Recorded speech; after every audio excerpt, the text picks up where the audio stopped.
back out and gets the ace here for Furia. He's in a great spot to land two with the Marshall.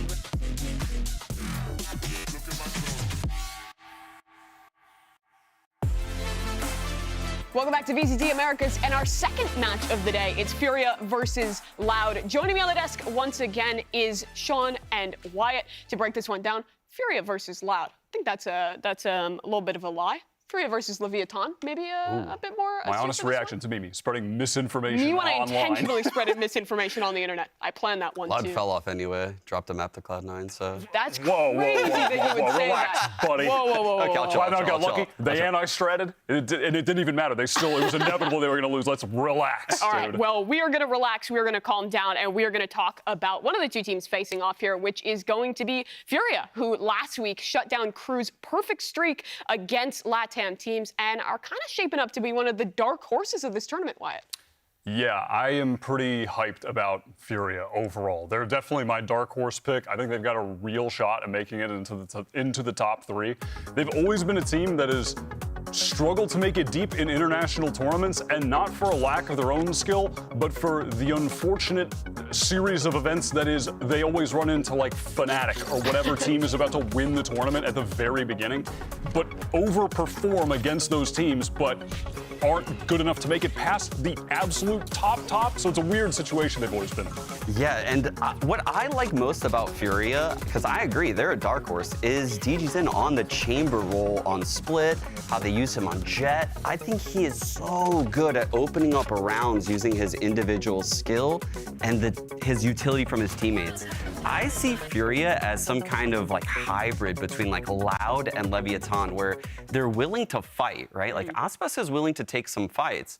Leviatán doesn't really have that. They're very stratted up. I think of Furia as like a hybrid between those two teams, and I am so excited because I am a big DGZin supporter.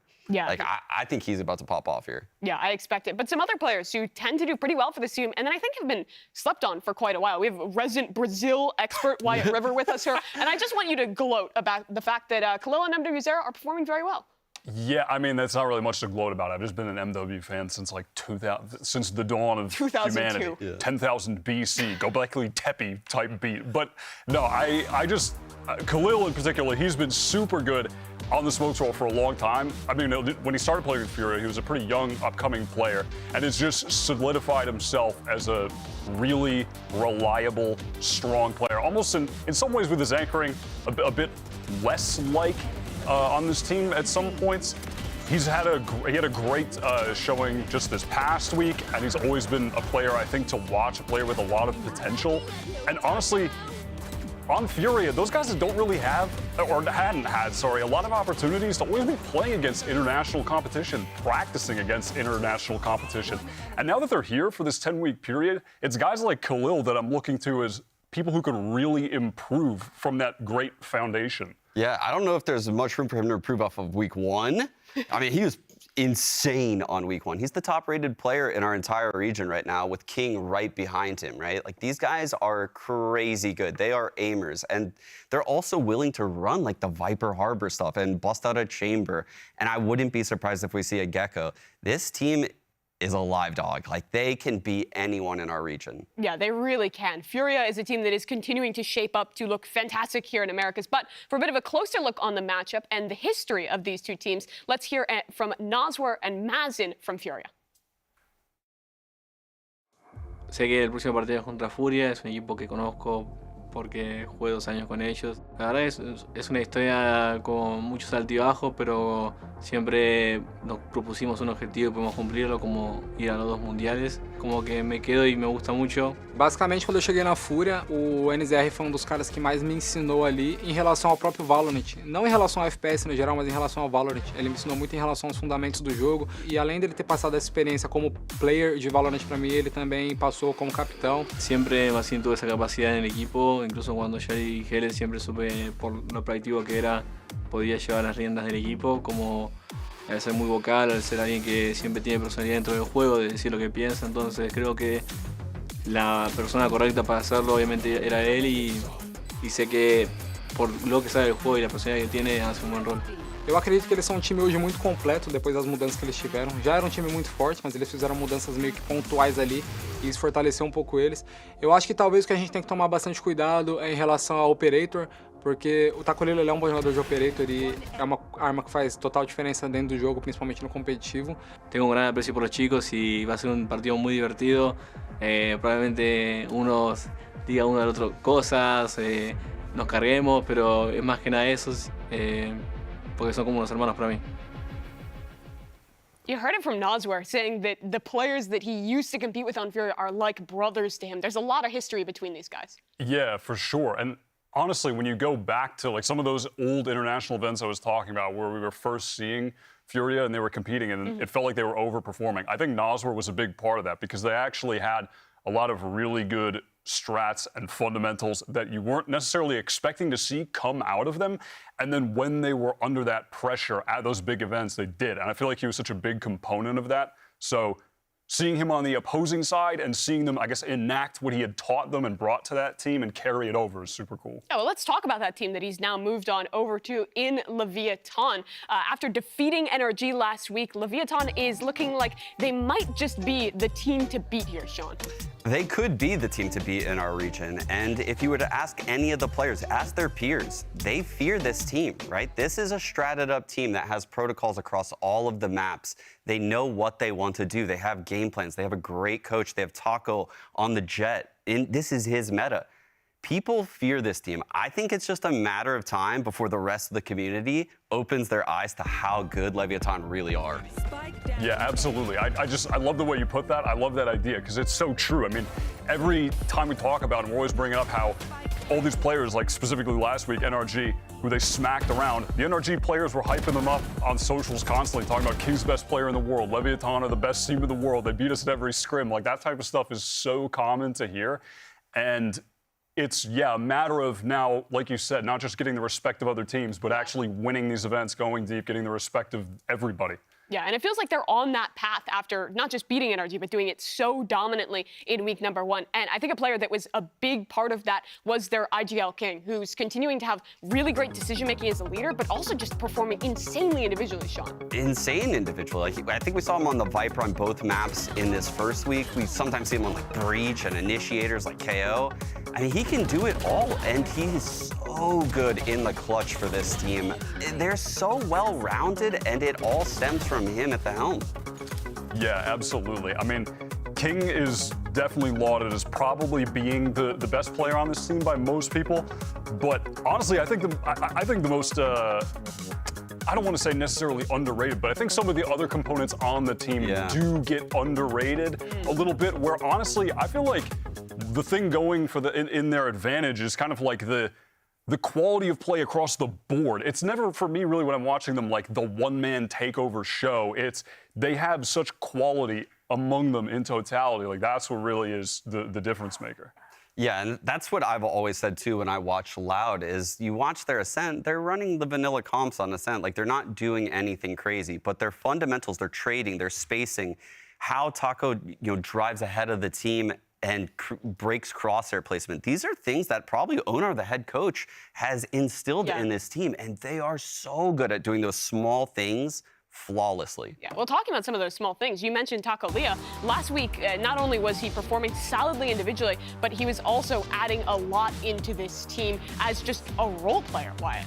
Yeah, Taco Leah does a lot for this team. Sometimes he'll give you some of those, like, kind of takeover games, but for a lot of the time, he is just kind of this consistent role player. And it's moments like those, he's not afraid to be the setup man for the rest of the team, which is usually part of a really well-timed play. Like, he has no problem going in and, throwing his life away at times because the follow-up is just so good. Like, there's nothing to lose on his end when you have, like, Mazzino coming in behind, King coming in behind. Yeah, we saw the Pearl game last week, and I want to say Victor might have even had, like, a molly in heaven waiting for Taco on this Pearl execute, and he just died. He died in the molly, like, Victor saw him and killed him.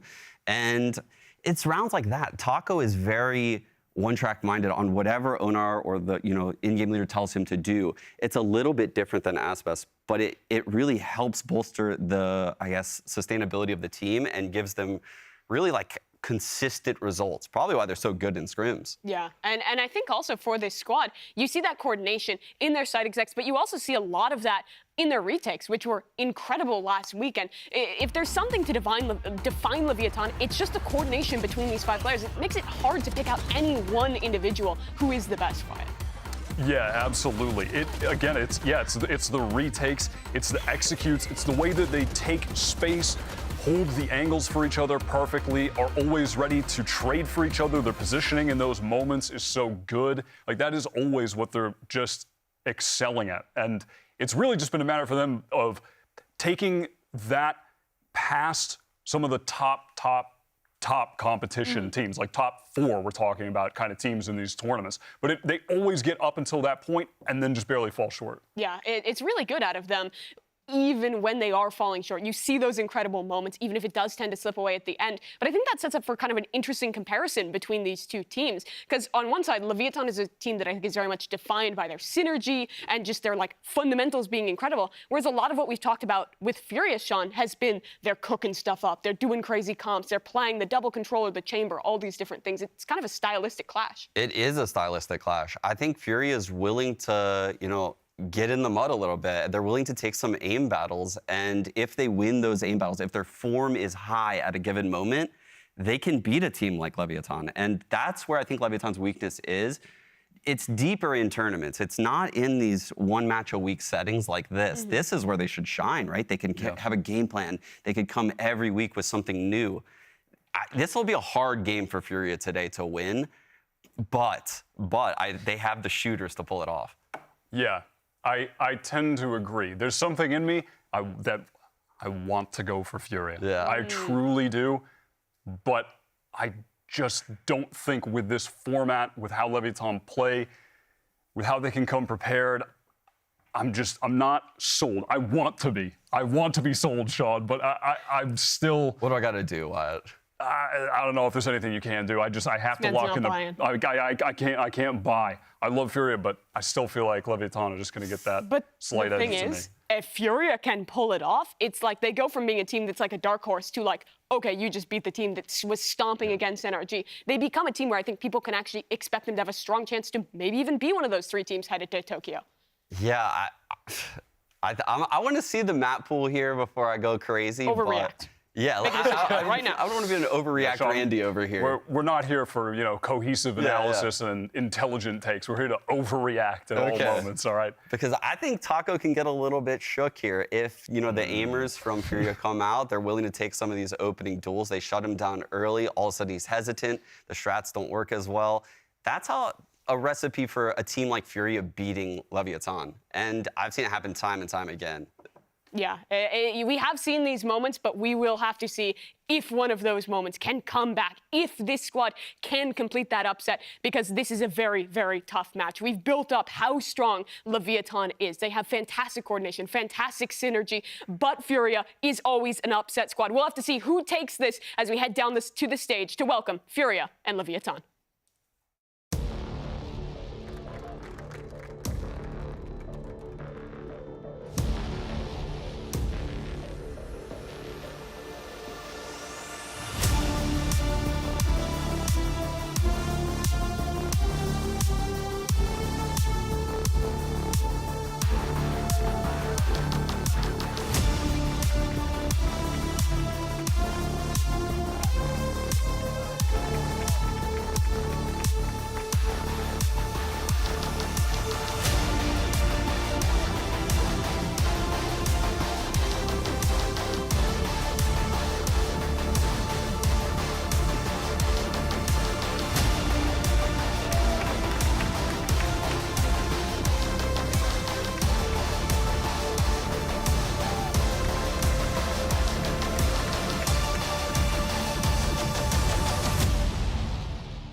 Furia versus Leviatán, 2 teams looking to find the peak of Valorant in South America and definitely fighting for a slot in Tokyo.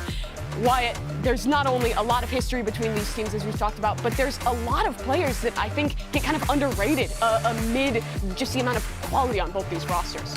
Yeah, definitely. I mean, one of the things that we were talking about with Furia beating Crew, there's the endless narrative of Crew never lose to Brazilian teams. I mean, well, it was a real narrative. I mean, it was an endless narrative until it ended, but it was a real narrative. And I dare ask the question, was that narrative reality because of Mizzino? I think Mizzino is genuinely one of the most underrated players out there right now. He was so crucial to Crew's success. And I think that since joining Leviatán, you've been able to see that in comparison on both sides. What he's been able to do with Leviatán, but also just what Crew have kind of been lacking with his absence. Yeah, I agree. And we didn't even talk about Shy either. I mean, there's so many sleepers in this server right now that I feel like the community just isn't aware of that can take over this game. This is so hard to call right now. Yeah, it is going to be a close one. But let's start talking about the maps a little bit here. Is there any expectation of where you guys want this one to head? Because thus far, it looks like Leviatán has had an incredibly strong map pool. Yeah, that is tough. I do feel like Leviatán has a strong map pool, and I do believe that what we were talking about with the amount of time to prep, that they can be ready for Furia. I also, one of my concerns would be, I always liked Furia's Ascent, but Leviatán on Ascent are It's like their best crazy. map. I mean, yeah, that's their bread and butter. So like, Has to be floated to third or something. surely, right? Yeah, kind of like the Pearl in the previous map, right? Yeah. Or in the series, rather. And this is what Leviatán banned last week, Fracture. I totally agree with this, and I would imagine we're gonna see a Lotus ban come out of Furia. They've been banning that one for a minute now, and I doubt they're gonna be willing to risk it based on what we saw last week happen. So there's that Lotus ban, and the key thing here is like, what are the picks that we're gonna see it? Like Furia could go into something like Haven, where we've seen them run Harbor Viper. That's like that's very tricky. Pearl from Leviatán. That's a really good pick. Yeah, I agree. I think that is a good first pick for Leviatán. We saw them play Pearl last week, and I was insanely impressed by their B executes. And FNS, he really clawed energy back in that game, and they still couldn't close it out. Okay, we finally have it. The Heineken 0.0 Icebox picked in by Furia. They're cracking this map open, and I'm interested to see what they have cooked up on this one. Like you're talking about, they've been experimenting with Loud's favorite, those double controller comps. Did they pull something like that out on the Icebox? I would be shocked if we don't see it. Teams in this region are very prone to run the Harbor Viper, and on Icebox, we could even see a Gecko. Fingers crossed, fingers crossed. I'm hoping. Yep, and it looks like, yeah, we are going to get the float that we were talking about as well, with Ascent being the final map. And if it does go the distance, that could be a banger final map for this series. And I think it might go the distance. I think Furia are going to turn up, but I think this one might go the distance. This series is going to be so good because you can see what Leviatán probably want to go for here are these big defaulty maps. Maps that can push and pull rotations and really keep every player accountable. Pearl and Ascent have that. Icebox is so scrappy. So I love even the picks out of these teams. It's so meta as far as even what they want to do in the server. Yeah, all right, well, here we go. The agent select for this one on Pearl. Last time that we saw Furia playing this, it was against T1. They rocked this neon sky composition. I'm wondering if they stick to that, but seeing the Viper, maybe they're also heading towards that double controller. Yeah. Oh, whoa, Reach the on reach Pearl. coming out. What do you think about that And one? still the neon. Some stuns to go with your stuns. So this is kind of a new variation of the double controller, Sean. And this is what I was talking about when we see these Furia comps, right? DG's actually on the neon though, so not a lot of off potential right there, but man, that is a tricky comp that I would be willing to bet Leviatán has never ever played against. Yeah, no, that is a mental comp. I mean, the util that's going to be coming in for DigiZen to try and play off of is going to be nuts. And it's going to be tough for Taco Lia to off with all these walls. This is so sick. Yeah, all right, well, we're all set to go. Let's send it over to your casters who I've handpicked. The power of being host has actually already gone to my head, so we'll have to send things over to Doug and Bala for me to reset. She picked us. Yeah, she did. She did. The funny thing, I was gonna say, thank you, Mimi. You're killing it on the desk, by the way, but she's already gotten too much power. You got to keep that in check. Yeah, don't Mimi inflate that ego. We've got a banger of a match before us, and Bala, for these two teams, there's a little bit of history, but it kind of feels like we've done this dance with them before. Yeah, I mean, there is history. Obviously, the Dust was touching on a lot of it already, specifically the players that played with each other before. MWZ now coming in and stepping in for Noswer, who is on that Leviatán squad, and he used to play for Furia. Yes, there's history, but it's also a new season, and we're only at week 2, and I think we're really starting to truly meet these teams for the first time, especially this North American audience who's get to watch a regional matchup here that you might have seen if you were paying attention last year. And we've got so many changes up in the comps. The Harbor and the Viper going up against each other again. And Good night, bro. Go, go, go. Unreal start to the map, and yeah, I wanted to very quickly mention DGZin had light armor and Frenzy. That light armor could have been the difference between life and death there. yeah, they raid bossed him up. 100%. But damage done on both sides now. This one is difficult. You don't have any utility to block vision from King. Doesn't have his orb picked up or anything like that. Meanwhile, DGZin still has 2 stuns, Placing sentry. which you mentioned, the armor. Placing alarm bot. This could get dangerous for them in the post. He's gonna have a ton of tools at his disposal. Starting to rotate around though. The spike is not being stuck. That molly is gonna hurt things though. You gotta keep an eye on DGZin. He may get the timing on this. He's gotten it down to 1. 3 on the round, 34 HP already. King's gotta make a move. Doesn't have time. Come on. Half and then challenge. Surely he pulls off. No, he's gonna stick it. He can pull off. Just a little short, right? Just a little short. Oh my goodness. Another banger of a pistol, bro. Get out of here. What a start. And Furia. Everybody's talking about them now as some sort of dark horse. But here you go. Leviatán was great in pistols last time they played against NRG. We'll see. I mean, it's the first one. What was really good about them on this map was the amount of retaking they were doing. They were just falling off the site and playing disciplined. I'm not sure how much space DGZin is gonna let you do that. So let's see. Again, Furia approaching this A main. And you can see the differences with the comp that they've chosen now and the new meta as well. Just throwing down that cascade, a flash as well, lets them take A main for free. Farm up the orbs too. Now DGZin 1 point away from having his ult. So electric and such a key part of the conversation that we have with Furia. Look at this trap here, though. See if MW does opt to explore, and I think they might, but just through shops instead. Instead, they're going to rotate C. I will note that that is exactly the same type of eco round that you went for in the NRG game for Leviatán. So Furia, if they watch that game, should be avoiding mid as much as possible on these ecos. That seems to be the case, too. I mean, they rotated through spawn. Harbor wall going up, and the Trailblazer to clear the way. It's very controlled there. Nobody really overcommitting. DGZin's not going too fast, but this mid push. There it was. You called it. Now's the first to fall in the scene, dropping a flash in case anyone is pushing the pace, and there is. He's quickly getting surrounded. He may be in trouble here. Does he understand? Does he realize? Is he aware? One, spotted, shy, giving a little eye candy, ultimately falls. How is he? How is he aware? Oh, he's not. He's not. Mazine falls, Takolia getting another one, and Bulldog scooped up here. Yeah, but the time Yeah.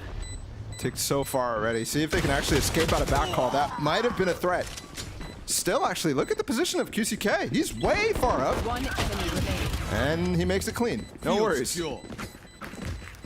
Very clean. DGZin gets his ult online, round 3. Pretty clean. You're carrying, what, 3 rifles into the next round if you're Furia? Yeah, and they recovered that Bulldog too. Yeah, that's not bad. That's very nice. Nicely done. And again, there was danger in that one. I think Leviatán had 3 thrifty round wins against NRG, and 2 of them came on this map. One of them at a most critical time. So yeah, making that as clean as possible, super important. Alarm bot. Show us the way, Sky. I'm out of here. And while both these teams undefeated on this map, they've only played a low amount of times. Leviatán, we just saw it for the first time last week, and it was very good against NRG, who we deemed to have been a very good Pearl team as well. Furia, meanwhile, played at lock-in against T1 in their first series. See if they've continued to put in the work, though. I'd like to see them start to explore how to use this high tide in mid and destroy some of the KJ utility that's up for Shy and Leviatán. Speaking of which, a high tide of Leviatans that's keeping that alarm bot safe for now. This is buying time. The fact that this is going to start to come in late for Furia means they might have to opt to go for this hit. See if Mazin can also find some sort of activation of Digizin. Still Theo, he's going to want to go for it. He does. Picks up the Spectre and goes forward. Doesn't get a shot as King just puts 2 in the back of his head. That's a little bit of overlooking of that high tide gap there that King did a great job putting himself in. MW Zera swinging around. First person flash. The second not challenged yet. As MW Zera spots King. I mean, Leviathan are just getting rolled here. And no, there's still a Sheriff up in play. Leviathan had the gun advantage. Taco's left in this 1v3, and yeah, QCK's weak, but time's not on his side. Through the window, but to the spawn, Takalia. Not going to opt to go for this, and we did see a lot of saving. You mentioned the weapon advantage. I'm surprised, actually, that Khalil didn't find himself a Vandal. But look at all the bodies dead for Leviathan. It's all in spawn, so for QCK, his role there, while he did pick up, Khalil's role there is to stay back, play the post plant, and make sure that they have at least some sort of force alive if it does go bad for them. Somewhere where they can fall into, where the space is still controlled. That's the bonus. 3-0 now. If I remember correctly, it was very even halves for Leviathan and RG. So this could start to spiral here if Furia, I mean, they've got the Reckoning right now. Bola, everyone's on this side of the map. Literally everyone. All 10. Gotta go. It's inevitable that it's going to be good. You mentioned the Reckoning. Keep an eye on that. That flash is going to get King, but there are so many other members here. I'm out of here. Are you expecting them all? DG's in getting the first. Flash stays alive, though. And there are so many layers to this Leviathan defense here. Oh, looks like they're all going to get cleaned up. Furia getting all of them, but the kills go back and forth again. Rifle advantage still for Furia. And while My ult's ready. Nowser was able to take 1, this should still be pretty clean out from Furia. They should be able to get out of here. Yeah, but look how they're just dueling this. They realize what the situation is, and they continue to go for it. And the fact that they're approaching actually gives Nowser a chance here. Oh boy, 16 HP. Nothing doing though. That was exactly a round that they actually tried against NRG. That molly that lands on the back allows them for so much room to fight with their weaponry that is certainly lower. And allow them to find maybe some vulnerable kills, but also the space to fight up disadvantaged positions. There's that molly I was talking about. Look how they have to fall back. Yeah. And the way they're actually breaking it up as well with the high tide there. That one is really nice and clearly found success. I will say though, Digizin has some movement tricks there on B-Long. He jumped immediately on that little map, which no other character can do. Reckoning and Rolling Thunder ready for Furia. Plenty of tools to work through if they want to crack the site open. Seems like they may end up A here. Think about that combination of ults and how deadly that could be. The stun coming in from QCK, or either one, all of a sudden makes you slower and more susceptible to the Reckoning stuns and Reckoning pulses. You almost have to play off-site. You have to figure out which site they're going to hit and then fall off preemptively. Otherwise, you're getting caught in a really dangerous position. Also note, no op here from Takulia. Sean mentioned how it would be difficult how to find even value behind the 4 walls that could potentially be on the site at the same time. Zeno shots not landing. Those are rounds, those are fights that we're used to seeing them win. There's the Reckoning. Ooh, wall miss there. Go, go, go. Jin was intending to block off spawn. Get a decent amount here. The spike is going to be planted in the cove. Now, how do Leviathan play through this? This is where they were great against NRG, but there's still so many tools. That Rolling Thunder is still up. That's early. That looks like they're going to save. Yep. Swarm grenade. Over and over. And this is starting to look very devastating. No matter how this half plays out from here, 5 is already such a strong start, and you have to imagine there's a few more coming for Furia. There really hasn't been any answers so far. And when you have those tools, we mentioned, how they kind of have to play off site. They're losing the first pick, gave them the entry right away. They come in through B-Link and just, there's no room for Leviatán to even really make something happen. And where is the response going to come from? Because I don't even think it's going to be King with his ult. I think really you're looking at Shy to combo and they think they're so try to make something happen by regaining with some lockdown space or something like that, but he's so far away. Yeah, exactly. Should be a while before he gets out online, and Furia, for them to start off as clean as they do, this looks great. And a reminder, just how you just saw in that replay there, they're brawling into B-Link, the same thing that they did on that eco round where they were getting the full force of Leviatán. That's the style of this team. They often go for the hardest path through. The path of most resistance instead of least resistance. And that's just their style. You see it in DigiZen as a player on this team, as a leader on this team, not the IGL, but clearly an emotional leader and a pace leader. They're happy to take duels. They're happy to go dry. Challenge their opponents to take fights straight up. I love how you described it. You referred to it as brawling, and that just feels so apt for this squad, who, mind you, has kind of danced with a couple of Latin American teams already. Think about it. They have Crew first. Now they're going up against Leviatán, and yeah, that's different level of competition, but either way, Seeker's online, pushing their way forward. There's the Rolling Thunder too, and that's not going to attack anyone. I believe that was the only one close by, and DigiZen had already cleaned him up. King down. Yeah, King switched to a shorty to try to take that fight, but DigiZen makes it work with the speed that he has. And he's not even using a Phantom, which a lot of mobility characters would like to use. Agents like Jet, agents like Neon. He's going straight with the Vandal. And it's gonna be a save again. There's no way in. Maybe, oh, Mazzino, he's got his Cove too. He can make a play here. His teammates are so far back though. And there's no more chances.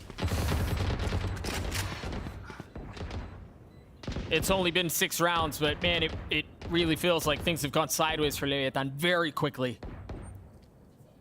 I don't know that anybody would have predicted this start. I mean, maybe Furia at their best, they go 3-3, something like that, but for it to be a 6-0 lead, yeah, it's just staggering.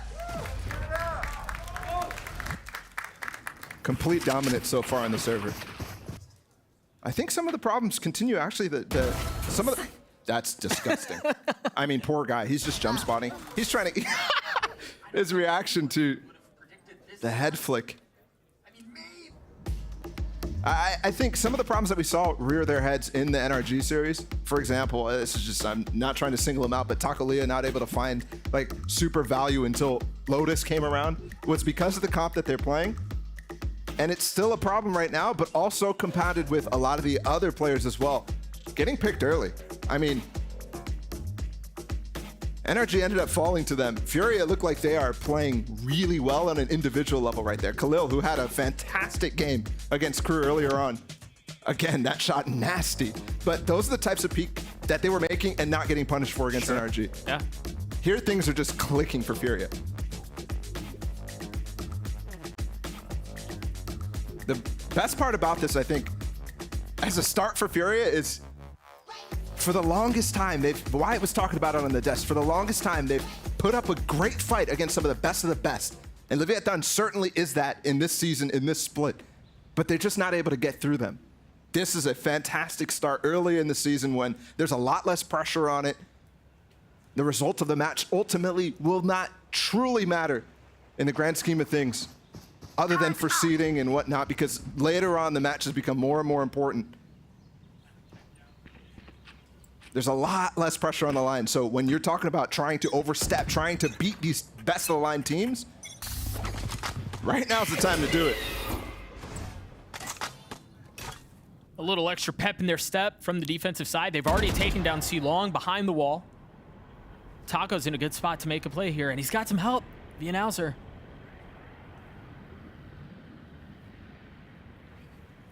Gotta go. Made this play so many times. Watch out. If it ain't broke.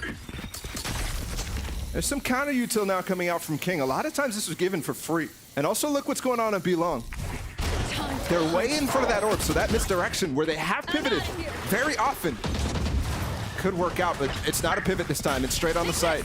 No, and Leviatán should know at this point with the utility that they've seen. DG's in the first to swing. The Cove is going to provide cover for the spike to go down. And there's a flank coming in. It's suffocating the Util getting on there, but they're not pushing back side. King, little greedy there. He's by himself. Normally, he has many teammates coming in with him when he wants to flood. The two rifles that remain for Leviatán are the ones that are on the flank, and Mazine is going to be the one who has to keep them back. As now they're choosing to go towards mid. Khalil there to receive. Spotted. Shoulder. But Nowzer gets a kill.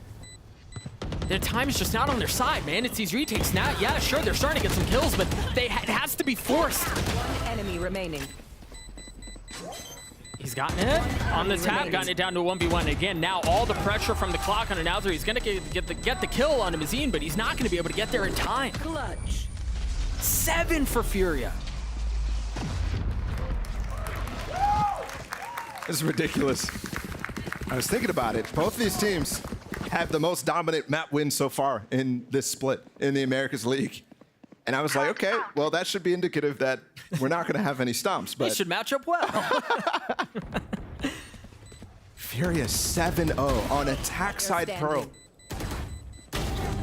against Leviatán.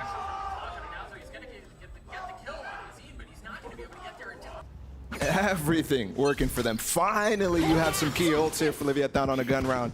Finally, you have that lockdown from Shy. I mean, he's essentially got this based off of deaths alone. Yeah, pretty much. Which I guess is one way to go about it. Now, they haven't really explored Link a ton, and my goodness, bro. DG's in just on a tear. Taco finds some high ground and drops them. But again, numbers still in favor of Furia. Taco has to find more. He's alone, though. He's alone, completely isolated, and we've seen how suffocating the util on these XX can go. All of the walls, all of the smokes, all of the denial of vision. And Taco gets another. Blades go wide, but the Sheriff does not. Spike down. Finally, Leviatán get on the board. And it was Taco. We talked about it. Occupational hazards aside. There's some life for the LATAM legends still. Ditches in with 2 big openers, but immediately swatted back like a fly by Takalia. What a round. And that's what they needed. They needed a spark. They needed something in this game. But and good thing they didn't use their ults because they're going to need them in this round. Fast aim and control. We saw this in the pistol and the eco. Taco with the out for the first time. No, he dashes forward, though. He might get punished, no. Throw it in reverse and get out of there. But the setup was great. The flash over the top into A main. It's very well done. Dude, are you kidding me? Poor Shy again. That's the first jump peak after the wall falls. It's not like he knew it was there. Right. He just knows it's possibly coming. Shy's just going to have to stop that at this point. I mean, yeah. That's twice. Everybody on this team is going to have to stop that. Every time they take one of these opening dry fights where they're holding an angle, Furia is just frying them. And meanwhile, he's going to come back and potentially find King on the lurk here. Get out of my way. And King has to, yeah, he has to tuck tail. But it has put Furia in a weird position here. 3v4. Yeah, they still have the utility from QCK to work with. They have the wall, they have the Reckoning, and they have Taco on the run. Ob still in play, and MW's Arrow is going to try to find him. Trailblazer not getting anything. I like this from Fury. Retaking arc control is going to be super important against this util that's coming up.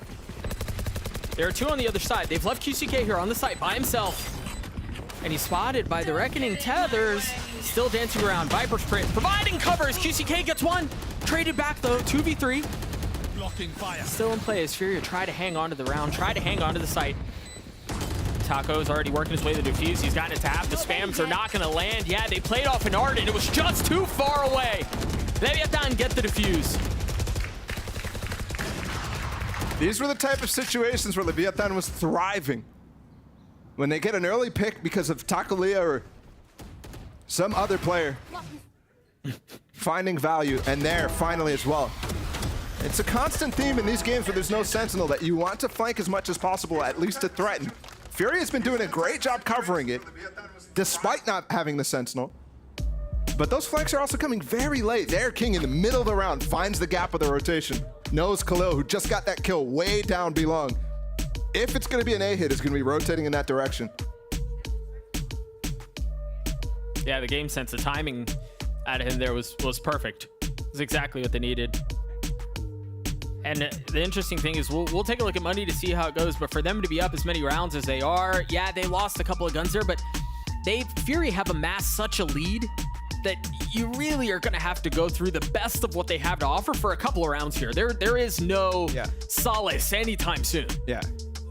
And you still have to come up with solutions to some of the problems that you haven't so far, right? Yeah. Just like the Neon hits and XX that have been coming on that A side. And the speed that DigiZen is able to get into backhaul with this. These round wins have come on off a lot slower rounds so far. Placing swarm grenade. So let's see what happens if Fury wants to up the pace, and it looks like they will. Right there.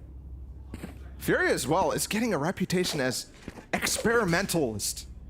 Where now they're bringing a Neon with the Harbor Viper. They're bringing a Breach as well. No Sentinel on this map. That is very far off from what other teams are experimenting right now with, which is the Harbor Viper, which is the Gecko. Cascade down deep already. Khalil picked up that orb. You know this is going to be a hit. I mean, they're not attempting to conceal it either. First wall goes up, and you hear the ult used too. Interesting he chooses to use it here with a gun in hand. He's also took a lot of damage there. Yeah, he did. Killed back up right away by MW, but they've got the site. Will they be able to get this spike down? Still the Cove possible here for QCK. They have to clear out backside too. I don't think they've done that yet. Yeah, now DGZen swinging around, doing the dirty work, and continuing to scale forward. Lockdown invested here. They're going to have to play off site. Is DGZen going to stay? They have no tools to really break this. Aftershocks already used. Mollies are gone too. What? He's just staying! The lamb to the slaughter! Right there. Almost gets one! They've got Cove too. So many vision blockers. This is going to be really tough here for Fury to actually fight back in. I mean, they can't see a dang thing. Taco getting one from up top. It's not even halved yet. No. Having to dance around the fault line. The tap is there again.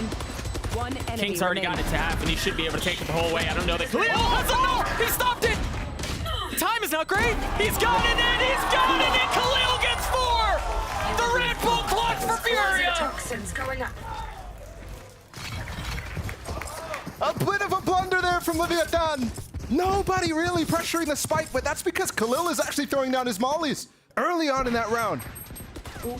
But this guy is starting to be a little bit of a clutch demon for this team. Oh my gosh. So steady, bro. I mean, just watching the micro adjust, there's no like micro flicking in his mouse, anything like that. The crosshair's steady. He's using his movement for that. Yeah. Which is so important in that situation where you're just trying to dodge the spam. And we're into the next round. The A main control that's been working so well, but there's a challenge here. Again, a Vandal, not a Phantom, dashing through, controlling the spray, landing his shots onto Taco, and Furia want more. That clutch might have just ended this game. With this follow-up as well, DigiZen is yelling across the stage. You mentioned him as the emotional leader previously. Yeah, he's feeling it. Spike planted. One enemy What can remaining. Leviatán do to trade this back? Nothing in this round.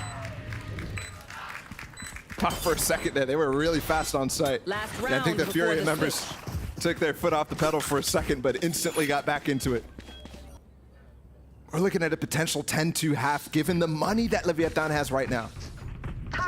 And we've already seen the two eco looks that have worked successfully for them in the past. How are they going to find value here? They've already called a timeout. It's all up to King Behind me. to call a must-win round here. Frag leader for his team as well. Deep flash is gonna get some info. The spam, they're just so bold, bro. They're so confident. Taco high, really high. Oh! Still getting the kill on DGZen. That's their spark sideline for the rest of the round.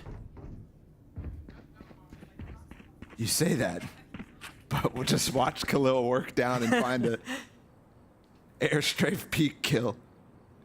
And they've got these ults. That was a picked up orb from one of the three players who has their ult right now. And a dangerous combination that, again, these Leviatán players need to find solutions to. How are they going to be used? How can we counter them out? We've already seen the Harbor ult be used on both sides. Here's a 50-second Seeker coming in too, giving up a lot of information. Toxin screen down. Flash also getting something. And that's pulled them right back. Now 3 members of Leviatán close by. Look at Mazzino, he's actually in the spot. It's Aftershock. Oh no! He got Everybody! Spike They down. all Did he have get the util third? out! 30 seconds left. And now, dropping a Seekers of their own, MWZera is going to be in this 1v3, and he has no armor and very little health. He does have some info, though. Opting to go the patient route, not planning the spike yet, now position given away. Might have just costed him the opportunity here. Yeah, King 10 right seconds above him. Pushed off by the presence of the Molly. Another spotted, and King drops him. The concerning thing, if I will, is that it requires heroics. Sides. Sure. Hey, no, but look, that round, low econ, I think the heroics, you kind of need to win that round in the first place. I was talking about how you're trying to call a round to win that, but that one, that needed heroics, and they got it. They did get heroics, and that got them to a 9-3 half. Let's throw it down to the desk. Mimi, what do you guys think?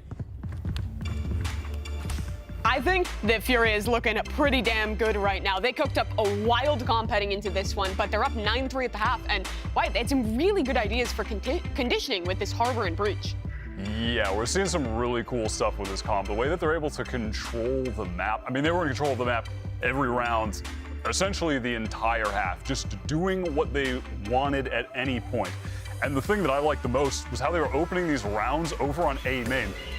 Over and over, they were doing this breach stun flash cascade to just take control of that area, and then they would maybe leave one player there or work elsewhere. In this round in particular, they just went straight back into this big B exec, winning another round early on in a long string of them with the breach ult on that one. But that little opening round play was allowing them to control A main over and over, and then after that, Leviatán really didn't have anything effective to actually recontest and take the space back. So Furia were just doing whatever the hell they wanted. Yeah, it's hard to believe that Furia didn't pick this map with this comp and how they just played that half. That was insane to watch. We saw, like you mentioned, their A main control. That's one of the key strengths of the Harbor Viper comp that Loud and Leviatán run. And it was just yoinked right from them by the Neon, by the Breach. And then the B executes with the Neon wall going up.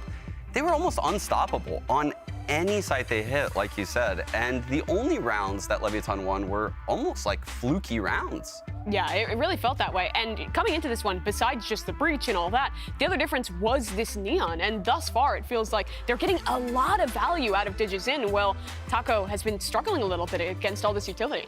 Yeah, I can't for the life of me. I don't know why they're trying to get the AWP on some of these rounds, force the AWP. I mean, he got a couple kills with it, cool, but on most rounds, there's like 20 walls going up. There's no angles. And on the opposite side, you just have DigiZin zooming in on the Neon with all types of utility to support him. That's making a huge difference. Yeah, on one side, you have an AWP trying to like get all these kills through a million pieces of util, and then you have DG who gets dropped a frenzy on pistol round and is just living the life with util everywhere to open things up, and Taco is just retreating 24/7. Yeah, the first half had some really interesting things, so I'm super excited to see what Furia's cooked up in half number 2.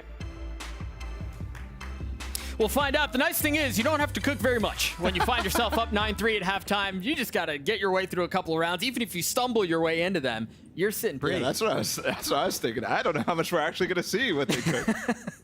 I think we got a fair share of it on that attacking side, but now in the defense, something that I think Sean is mentioning is how difficult it was to get Leviatán in the same protocols that they were against some of the more traditional comps, some of the slower comps, and especially against a Harbor Viper comp. This one is taking advantage of some of the gaps that you have to leave. So Furia may have just found a counter comp right here, anti-Viper Neon. A little bit of flare. There's that B-Link stun. It comes from so far away and could have really damaged Leviatán right there. Probably should have, to be honest, if not for the bit of util that was dropped to keep DGs in at bay. They're walking into a pinch right now, Doug. Uh-oh. Zine spotted. So many targets, and he's solely aware of all of them. Not able to get anything, though. And Leviatán can now work their way. Down link, a wall goes up. They know where he is, too.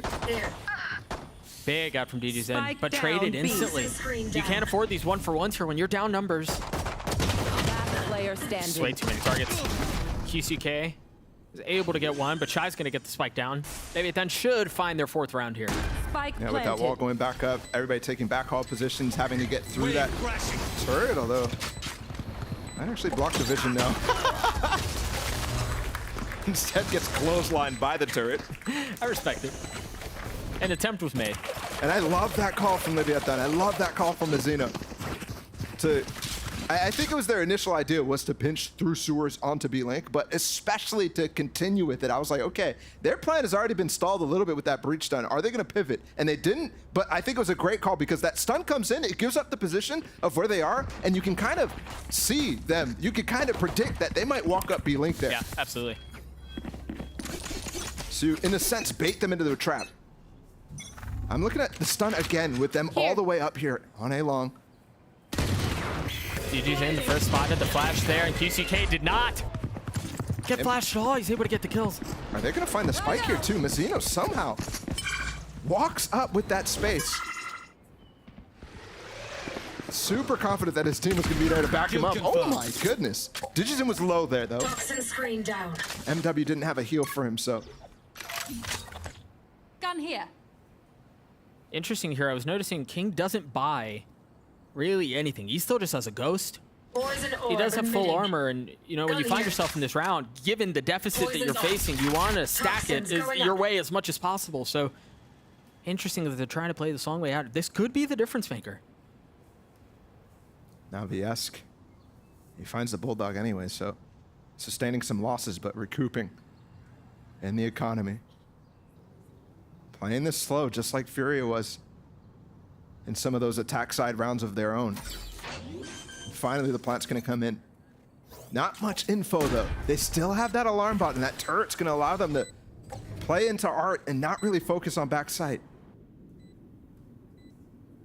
Just able to tuck behind the wall. And even with that, you see Mazino creeping around, getting into an advantageous position. You've got the alarm bot, too, to make sure there's no one pushing in. They might trap him on the site here, though. This is just taking a long time. This is taking a really long time. And now, the alarm bot, finding some info, finding some space. I feel like Khalil really has to find something here. He's got to be able to get the kill, and no, Mazino cleans it up. They might keep them all on the site here, though, Doug. They might lose all their weapons trying to fight against this defuse. Nah, not able to get it half, but you're right. I don't... No! Yeah, okay, Yeah, they are going to get away. Last Nope, player standing. never mind. That's a lot of damage. What started out as a 3v5, by the way, so still good recovery from Leviatán. You got to give them credit for that, but in terms of bringing back a comeback here, those rounds need to be clean, and that certainly was not. No, far from it. Stay down. Far from huge kill out from Mazino. It may have taken a little while, but better late than never. And we'll see as well what they opt to do in terms of the economy. They're going to go for a bonus. And with still 4 rounds for Furia to close this out, I think that's a good choice. I suggest you move. If they can convert this round, that'd be huge for their chances. So much delay. The fault line. Now you have the aftershock. Denying Taco going forward, but he still finds a space, finds just a nook, a crevice to drop Mazine. But he's beaten and he's battered. 25 HP, no armor.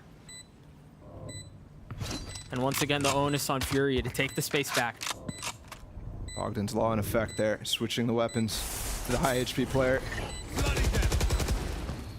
Spam through, QCK caught with utility out. A couple of members of Leviatán have fallen. But there's still so much you have to deal with. They still have 3, you still have lineups out from King. DG's in. He doesn't have the health to tank it to half either. One enemy One remaining. second for King. Do it. Way too much to deal with here if you're MW's area, yeah. DG's in was just so weak. He wasn't even able to get it to half. Yeah. Yep, no chance there. But the other players were ahead. They're the ones with the weaponry because of what we just saw. So talk about a gamble and talk about it paying off. This is within 3, guys. We have taken this map from a 9-3 immediately down to a 9-6.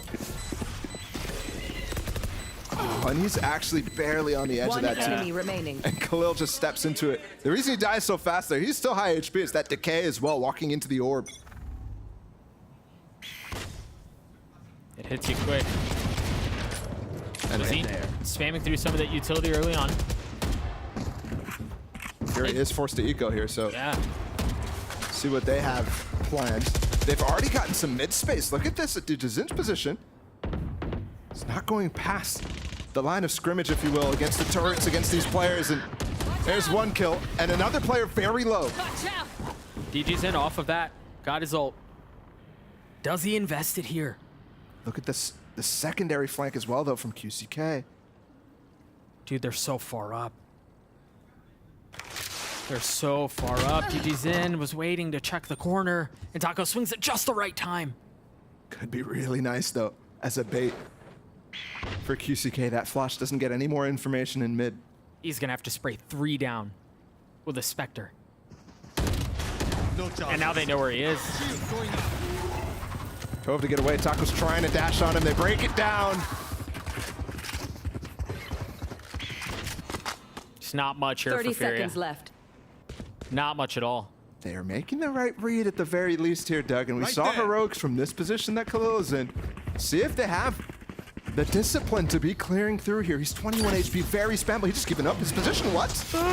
He's trying to delay the spike plant here with 10 seconds. Can he do it? Oh, they have the cove left. too. They can tuck into it and then get the spike down. There's really nothing to spam it out. There's really nothing to clear it. He has to wait on the other side, and now Last Khalil, player who's the standing. only one in a position to make a play, falls. What can Mazim do? A little damage towards Taco, but that's all it is. 3 on the round for the star from Leviatán, by the way. And he's starting to find some comfort. The Des was admonishing him for the amount of ops he was going for in that first half, but I think right now he's finding his way by actually using the verticality of the map. Not that it was super important in this round, but I was noticing this all the way back to Pistol. And you also have to say Leviatán is making some strides and actually stopping a lot of that vision blocking tools to be used earlier. And you see the difference in the defenses right now. Furia going for a very aggressive style, trying to get some picks, and it makes sense with their comps. But you're not able to neutralize Taco as well as you did on that defense. That deep flash, I don't think it got any info. And you still have the cove, and now you have some spam, excuse me, the cascade, and you have some spam, but we're able to sidestep that. Note here, 4 rounds in a row for Leviatán. And it's all off the back of their default being so solid. You saw in the last round how patient they were in spawn when they were healing everybody up after they received the mid pressure. I think for Furia, they're going to have to find a way to crack this default. Is it DJZin? Is it the Neon with the ult? QCK first contact, second not falling. DJZin does clean him up. Now down, Flash, 33 HP, has to back up. Bought a lot of time right now. He's gonna try to get to the heal from MW. They're walking behind his wall though. They have no idea! MW0 falls, and now they have the ult. Out from Shy. Insta investment, they need 30 this seconds time. left. Because look at Nauser, he's running all the way across the map to try to bring the spike towards them. Aftershock's still here. Is he even gonna get the spike down before the lockdown gets cleared? Oh, Aftershock's That's huge. Could force him into a position where he can get the kill. 15 seconds left. They don't have a lot of time here. Fighting back sight. 10 seconds left. Khalil checking every single quarter. Now Seekers drop. Khalil's gonna have to drop heroics again, and he cannot. Leviatán get to 8, 5 rounds in a row. My priorities. And when I said Furia is starting to get a reputation as some innovators in the scene, I didn't think I was going to be seeing flashbacks to that Harbor Viper that we saw on Haven at Lock-In against Fnatic. What was it? What is that? I'm sorry, huh? Filth. Bring it back to that Harbor Viper on Haven, though. That was a 9-3 half from them as well on that defense side. So we're swapping sides, but you start to see them start to struggle once the other team gets a chance to really understand, okay, how did they use it in that first half? How are we going to start to avoid the same pitfalls that we ran into in that other one? Because you get a view into their tendencies, you get a view into their strat creation process. So Coach Owner at halftime has downloaded them in a sense. And who knew the solution was just default? The fundies on full display. Also worth noting very quickly, we talked about this a lot in the first half. DG's in popping off, yelling across the stage. The emotional leader for the squad has been silenced. We haven't heard a peep out from him in a long time. Yeah, you're seeing the difficulty of finding value with this Neon. On defense, when his default speed is go find a pick. Yeah. In this case, you have to let the picks come to you. In this case, you have to let the combinations come to you as well. Right there. We're not quite seeing it. It's not the same as like a Fracture Neon or something like that, where early on in the rounds, people are funneled. People are forced to group up. I don't think he's going to want to go slow here. I think you're right. You kind of have to wait and let the game come to you, but that's just not DG's in style. Looks like he's going to pop his ult and go straight up. That's not his setting either. Stun! Oh my goodness! He's already got one. He's going to continue to push the pace, but no. Drops the wall in the face of the cloudburst. They've got what they wanted. No gun picked up, though. But is it enough? Yes, no gun picked up. And they can wait out this ult now. This is in, had tools in the round, gets a kill from it, but no longer going to be there. It's elapsed already. You've gotten a little bit further to securing a round, but it really just feels like you still have so long to go. There's a flash setup out from Mazine. Just waiting for the contact, and that should draw it. There's the flash, but DG's in just a little ahead of the timing, and Taco Spray is just too good. I also think King was way in front of that flash too. Yeah. So while it seemed very well planned, doesn't quite cover everything. And that's the difficulty with Breach. You don't have combination flashes as easily as other characters. Dead fool. You still have to give him credit for putting something together right there off the rip. That stun found 3 players. But it's not enough. And when push came to shove, Leviatán won one of those eco rounds. Furia right there tried their best. We'll see though. We mentioned in the first half how Leviatán was struggling to get the ults online. It's the exact same situation in reverse here. Furia finally going to have some power ults up.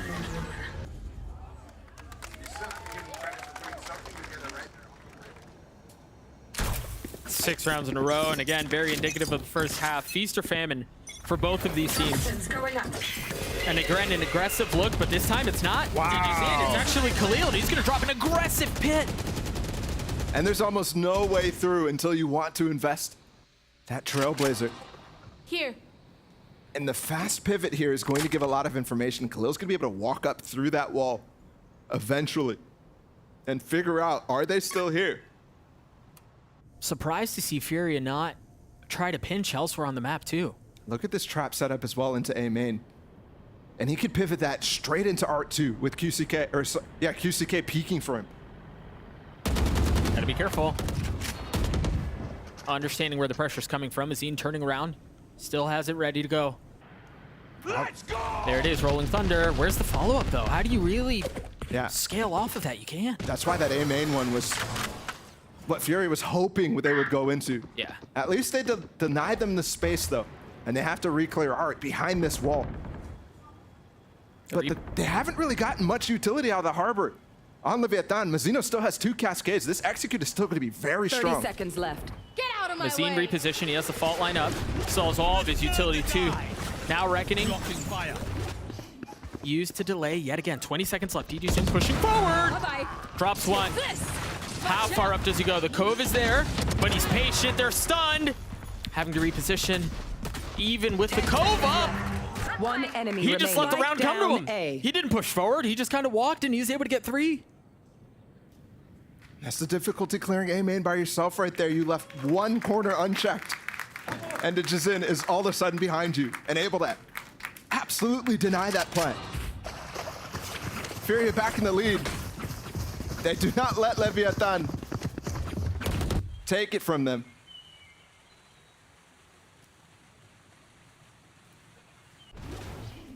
Unreal. We'll take a look at this one more time. Taco once again trying to expose the verticality of the map, as you mentioned a couple of rounds ago, but DG's In's position was just great. I also have to give credit. The two ults there were used to delay, not for a kill. Yes, Mazin, he could have used that, fast into shot here. He's already taken down though, they're just spamming that wall. Remember when I mentioned the coaches and the entire staff of Leviatán and players trying to figure out how they're gonna play there. That's it right there, that's the prep. You see that wall, spam as fast as possible. Knowing that DGZin wants to take some of the space, not able to. MWZera using a Trailblazer to do a bit of his own, and you've got Mazin in a really good position here, should they choose to go mid again. This is tough though. Oh, what a such flash. a good flash. And you see them slow down immediately. They're like, hold on, let's not overextend down B long until we re-clear mid a little bit more. Make sure they're not gonna find a timing on us. Poison's off. Looking for a little something. Khalil feeling the pressure, backs on up. Now the Reckoning to try to push them back. This is tough because they're gonna allow the Viper Pit to go down from King. And then you really don't have any tools to navigate through that. MWZera 1 point away from having a Seekers, and that could be the difference maker, but now Pit drop. Taco taking the space. Backside is his. Down B. They're just spamming against the Spike Planter right now. They're not finding a way in. Yeah, Mazzino wasn't able to get it. The Cove. He's just on the other side of the Cove. Taco gets 2. Now dashing away, leaving it all onto Khalil. Wall's gonna fall. Spike planted. The spike planted through that 1. 2, but that's it. Still had 2 other targets he was gonna have to deal with as Leviatán punch back. We're tied at 10 again. This is a slugfest in these last 2 rounds. Furia finding an opportunity maybe, but immediately losing again. DGZin in that one. And you have to hope that Mazin can come up with some solutions here to this just slow default that Leviatán is torturing Furia with. And it's gonna be an op on Neon. Is that the solution? I don't know. But it's creative for sure.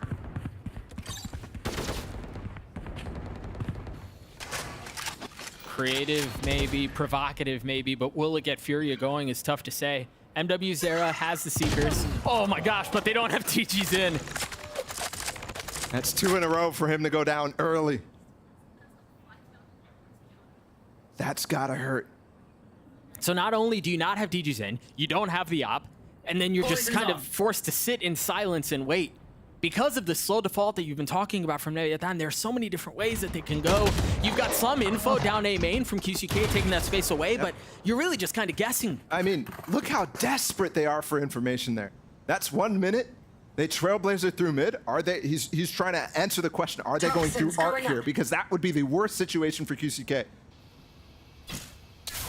And he gets what he wants, I think. With that Trailblazer being broken from shops. Seekers are gonna find a lot. Khalil's on a great swing. Oh my gosh. They're so stunned up. They're so blind. Second Seekers invested, traded right back. Oh, what a molly. Lands on both. They're both vulnerable. There's still plenty of time for them to be careful about this one too. 20 seconds left in the round. They've already gotten up the side.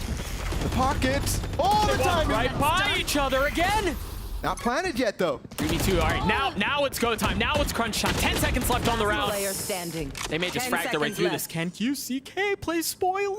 He's right above them. Spike planted. He spotted them. Oh, he had too many targets. Tries picking between one and the other and finds nothing.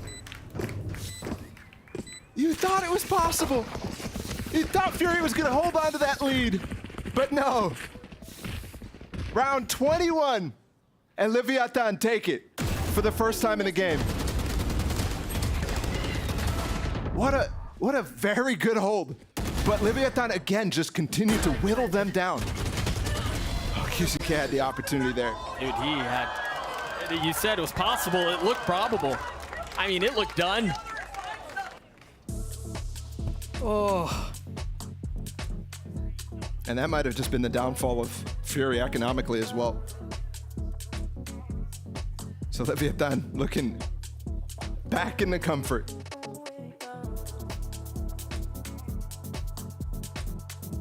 That can't be good for your wrists, right? No, that's nice for your wrists. Yeah. There's no way, bro. 100%, bro. You got to get all those hours of aim lab out of your hands. Yeah, go for it. It's the Asuna Classic right there. Yeah, I don't know how they do that. Well, you mentioned Leviatán finally find themselves with the lead, and they find themselves with the lead late. Yep. But they've just had so much success on this attacking side, and part of it has been how successful their faults have been, how they've really just kind of left Furia without any info on what's going on throughout the map. And then there have been a couple of, like, that felt like a vintage Furia clutch moment that should have gone their way. And those are the kind of things that Furia have relied upon and they have found success in the past, but it's just not, it wasn't there that time. Yeah. I do think their identity this year is kind of changing from that. I mean, obviously they still have that clutch factor with them. But you could see it in the comp. You could see it in the attempts that they're going for. But I can't help but think they're thinking exactly what I am, that same fanatic. He's by himself! He's by himself! They hadn't pushed forward towards A main at the beginning of the round at all this half! So QCK, finding a false sense of security and comfort, just tries to swing around and get the orb because it's been free. And Leviatán a step ahead of it. He's just sat in the molly. That might end up costing him. Nowser does have the heal up, and they've got a KJ lockdown. But how fast can they actually get on the spike here? And if they can get half and maybe somebody can get off, no, they're not even going to attempt it.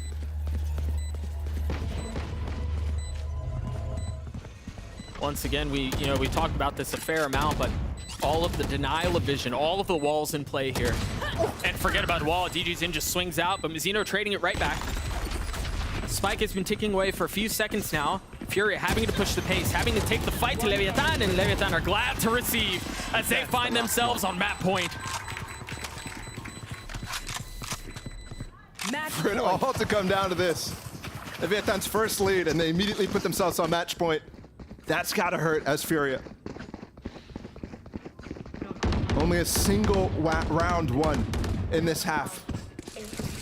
And now they've got to get through 2 full buy rounds and more from Leviatán, who have been, I keep using the word torturing them, but they have been. These first kills have gone so often to the side of Leviatán. There's nothing to be garnered with the brawly style of Furia. Yeah, I guess the way to win a fight is to just not really fight back. Not in the same pace, right? Change the setting, change the speed of it all. I mean, they have some tools here for Furia. You've got the Reckoning. You have the ult for DGZin, sure. Slight deviation here, though. You mentioned how they went deep fast up into A main and how that caught Furia off guard, but now they're pushing up B long, and it's still part of this default. Both King and Shy are on the other sides of the map. So for a second there, you thought they might over-challenge, but look at Furia. They're also playing passive into this. That's some big information, finding Taco specifically. He's the guy who we talked about last week. He's constantly just going with this role of diving into the site, finding space for his team. Yeah, the thing is, though, you find him with 50 seconds left in the round. Right? So there's like 20, 30 seconds of, well, what the heck could they be doing? Yeah, exactly. So yes, you find him, and maybe a little bit later in the round, that's pivotal information, but not here. Look at QCK, though. He's got the Reckoning primed and ready, and paired up with the stun. They could definitely hurt. 2 ults being invested as they're Venn diagramming across the site. Khalil the first to fall. DGZin. He's going to show up a little bit late. Is he going to be here in time, though? Oh my gosh, Furia! They've gotten this far. They've gotten it down to 1. 10 seconds left. What a hold! Furia not done yet. And they read it perfectly. They read that B-Link push was coming down from the 2 remaining players that I pointed out were on the other side of the map. So QCK dives on that immediately, and that's because of the Reckoning too. They were counting the pulses, using the information that came out from that. That helps too. You know, often we talk about like nuance and utility usage and how the ults interact with different players and their positioning, and then sometimes you just have a 2K with a Phantom Strike. And that's what secures the round. Cloud9 style, like we just saw. Okay, but they've got to string it together. They have not. I mean, this is looking very similar to how Leviatán played on that first half too. How there wasn't life until there was. Big ult out here for Khalil. When does he use it and where does he use it? I think it's key. Remember, he used it really aggressively down B long in the last time he had it. This time, I think he wants to reactively use it if they do end up going B, or use it for post. And there's not much to clear out of Viper's Pit. They're gonna have to rely on all of their mollies to sustain that.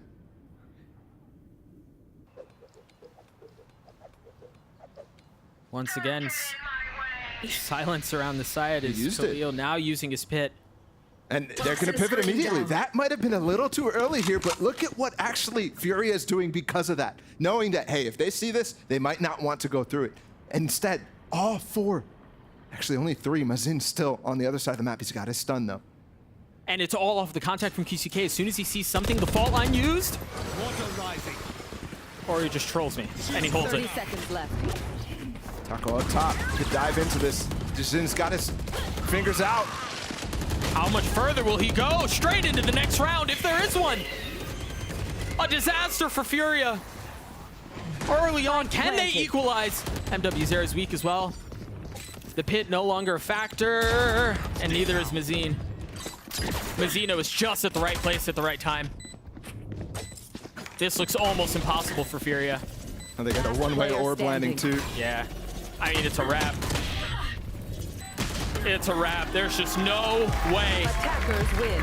Leviatán, what a response, man. The 3-9 blessing strikes again. Instantly in that second half, equalizing things. And instantly recognizing the faults of the comp. That is a huge comeback. And a statement win from probably one of the best teams in the league at this point. You know, I want to go back to something you were mentioning earlier, Bala, and it was at halftime that you posed the question, how does Neon find value here? Right? Like, you can't really go as aggressively. I mean, I guess the kit does allow you to, but that isn't really how you want to play things. DGZin was, for all intents and purposes, silent in this second half. Yeah, for somebody who did so well in that first. Absolutely, you're right. And I will say as well, Takalia stepping up hugely. King as well, the entire game, super consistent. For the IGL of that team to continue to do that game after game after game is just absurd. Yeah, if every IGL went 26-9 every time they played, I mean, you'd win. You'd win a whole lot more maps. But you're right, King was so good. It was a complete effort from Leviatán. And then also, again, to remind, it was in the face of a massive deficit. They find themselves find themselves up 1-0 in this series with Icebox on the other side. We'll be right back. One enemy remaining.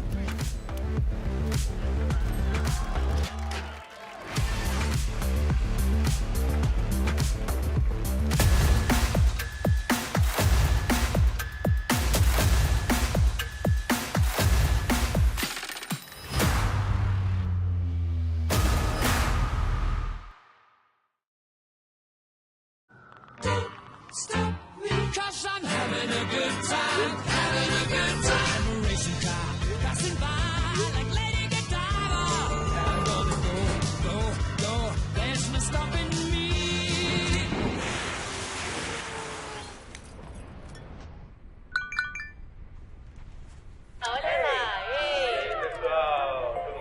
Don't stop me now. I'm having such a good time. I'm having a ball.